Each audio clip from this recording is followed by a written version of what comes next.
I love you. I love you.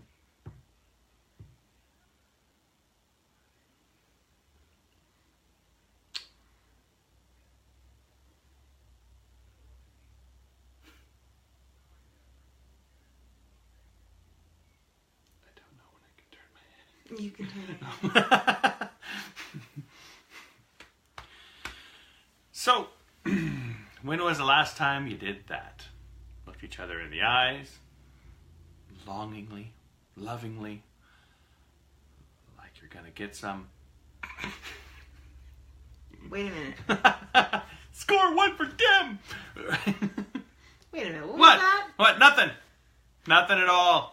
It looks like a pre-game no-shave November. There you go. It was like Jen Ervig. She had the brow thing going on. Did you see her video the other day? She did a live video. Are you she serious? Had, like, the Frida thing. Yeah, where she's like, let's let them grow, ladies. That is not attractive at all. Don't. I got these little hairs at the bottom here. Don't let any hair grow. It's kind of natural. Woman. Things happen. We're Ever. pretty real. What? I mean, come on. Women have hair growing in places. I know, that's why do. they've invented sugaring and waxing and hair For pulling you and tweezer people. pulling. Yes, because it's that important. The best hair is no hair. I know some people that have let it all go, and they're very happy about You know, that it. works for their marriage. It doesn't work for ours. So. There's some things you need to talk about with your partner. Yeah. Anyway, what are we talking about? Deodorant. We're You not need to talk about talking deodorant with your deodorant. partner. Wear it. It's really important. Yeah, before and after sex. Just all the time. Wait a minute, hold on. During. Okay, keep going. What is that smell? You never want to hear that when you're intimate. Oh. Hold on, give me 2 seconds. I'll be right back. Yeah. I commonly hear, you need to go some Listerine. I'm like, I just did it. I need you to brush your teeth. Seriously. Yeah. Just put everything on a hold. You know, but there's some hygiene issues. Great. Now everyone thinks that I'm a dirty guy. I'm not saying that. Yeah, but whatever. No, I'm not saying that. Yeah. You know that. I'm dirty. There needs to be some hygiene issues. Yes. If you want That's why you don't need to have hair. put it on, you need... Stop. That's not a big deal. Man, I stopped shaving about a month ago. I know. Tell me about it. It's like sandpaper. Still got stuff going on here. I'll take care of that. So I don't look like Hitler. I appreciate it. I'll do a little right here and a little right here and just leave this right here. And just let it grow a little darker as we go. Just... That's grounds for divorce. My wife turned into Hitler. Wait a minute. This isn't even what we're supposed to be know talking it's about. not, but... What are we supposed to be talking about? Let's get it in. Oh, we'll just get it on in. All right. I went and picked up my mom today. It was a long drive. You're a good, you're a good son. 4 hours. She can hear it the other. I know. 4 hours. But you're a good son. You know what the Bible says about that? What? Honor your mother and father. It's the only commandment with a promise so that your days may be long. I Right. want you to live as long as possible. Great. I have to live longer with her. How? There's a defibrillator there. All right. What are you talking about? All right. So I was driving along, and I use Spotify. I've used it for a while. This isn't a Spotify plug. I don't care if you use Pandora, but I just tend to like Spotify.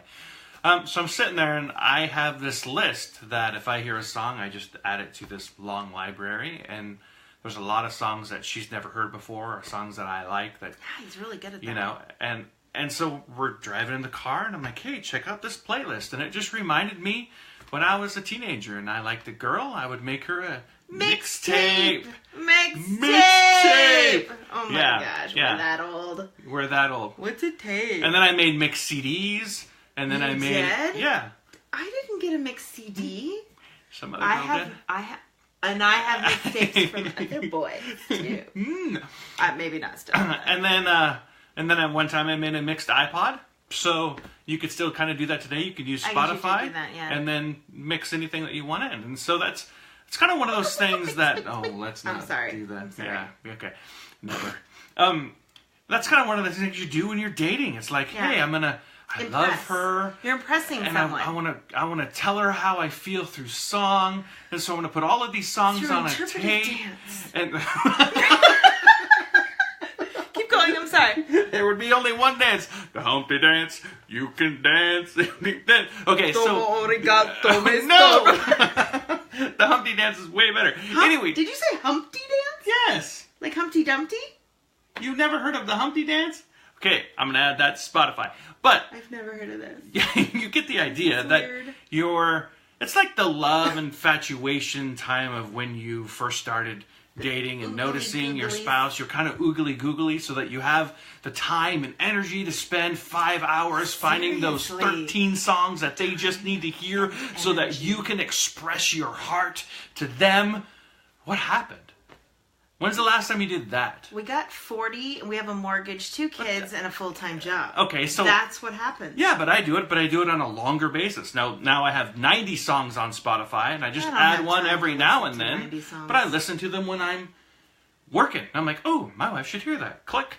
And she does the same thing. Like, she'll go, oh, that's a nice song I heard on Pandora. I want to look at the video. And she'll shoot me the video on Facebook. And some of them are dirty. But you get the idea. Not me. No, not the dirty girl that doesn't shave. Anyways, so you kind of get that. You spent time thinking about the person that you're with. You've spent your own time investing on just how to express your feelings and emotions toward them, and you'd use any medium necessary. One time in college, he covered my entire car with a printed out little person, like going like this on bended knee with a heart going, I love you, or something like that, and covered my entire car. You know, and that was in college when we were dating, and that's pretty cool. My eyes are big because no one needs to know this stuff. This is the whole point of this video. That we're like in the dark. I need to be like up a little bit further. But wait, but also, for women... I've gone by the gym while he's at the gym, or he's at church or something, and ow! Oh, I'm totally sorry. You didn't need that. I just wanted to get the hat in business mode. This is business mode? This is like drug dealer business mode. Yeah, is that what that is? What you want? I got what you need. I got love. I got passion. I got sexy time. What you want? I don't know if I want any of those. You'll be addicted to all of them.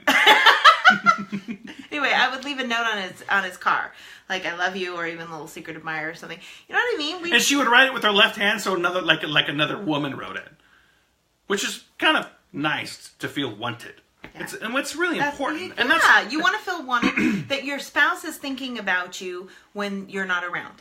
I think that's a huge thing. And that's the whole entire thing, is that you're expressing when you're not around. You want them. What do you want? And you did it when you were dating, and you stopped doing it because you're 40 and have a job. Your spouse needs to know that you want them. A dog and chicken. Yeah. And a cat. Well, not everyone has chickens. I'm just kidding. But you kind of get the idea that you used to do these things, and now you kind of let life overtake you. Yeah. Maybe you're playing too much Destiny 2, but you shut up. But you kind of get the idea that you need to spend time with your spouse. The other night we were together, and she looked at me and she's like, "You know everything about me."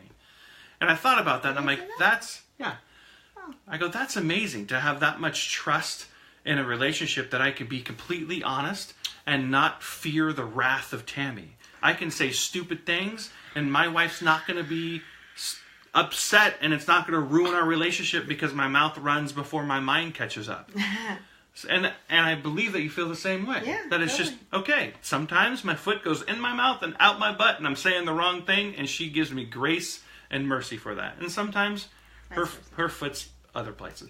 But you kind of get the idea that you gave each other mercy and grace, you wanted to know more about each other, that you were excited to know more about each other, and eventually you just got married and stopped. And you shouldn't. You should keep going. You can get those oogly-googly feelings back again if you put the effort into it. It was easier when you were dating because you kind of wanted to do it. Yeah. Now it takes a little bit more effort. You literally wanted to do it. Yeah, it takes a little more effort. You should literally want to do it in your marriage. I want to do it. Ooh. All right. We may talk about something more in-depth on our Yes, we are way more in-depth. And you have a teaser for that? Oh, I'd like to talk about how spouses should approach intimacy with a spouse that's been sexually abused in the past. That changed the whole level of this thing. As Mark Driscoll says, the temperature in this room just went down about 20 degrees. It's it's crazy. Depending on wherever part of the room you're in.